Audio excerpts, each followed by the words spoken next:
আমারই চেতনার রঙে পান্না হলো সবুজ, চুনে উঠল রাঙা হয়ে। আমি চোখ মেললুম আকাশে, জ্বলে উঠল আলো পূবে পশ্চিমে। গোলাপের দিকে চেয়ে বললুম, সুন্দর সুন্দর হলো সে।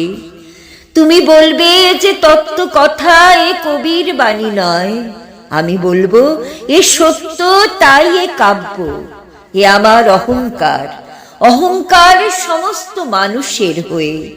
মানুষের অহংকার পটেই বিশ্বকর্মার বিশ্বশিল্প। তত্ত্বজ্ঞানী জপ করছেন নিঃশ্বাসে প্রশ্বাসে, না না না, না পান্না, না চুনি, না আলো, না গোলাপ, না আমি, না তুমি। ওদিকে অসীম যিনি, তিনি স্বয়ং করেছেন সাধনা মানুষের সীমানায়, তাকেই বলে আমি। সেই আমির গহনে আলো আধারের ঘটল সঙ্গম, দেখা দিল রূপ, জেগে উঠল রস। না কখন ফুটে উঠে হলো হাঁ মায়ার মন্ত্রে।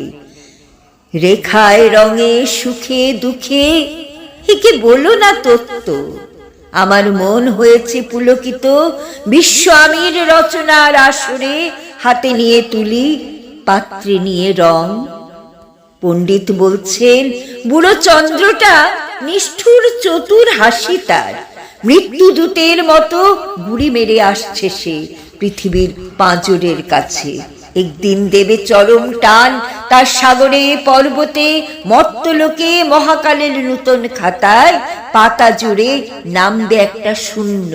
গিলে ফেলবে দিন রাতের জমা খরচ।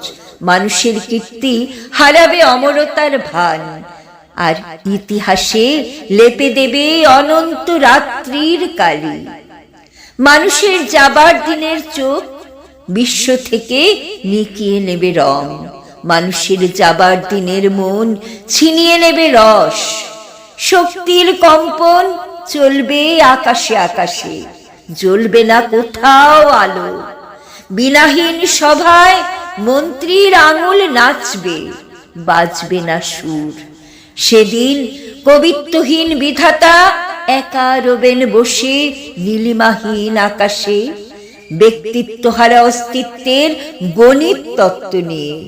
তখন বিরাট বিশ্বভুবনে দূরে দূরান্তে অনন্ত অসংখ্য লোকে লোকান্তরে এ বাণী ধ্বনিত হবে না কোনোখানে, তুমি সুন্দর, আমি ভালোবাসি। বিধাতা কি আবার বসবেন সাধনা করতে যুগ যুগান্তর ধরে?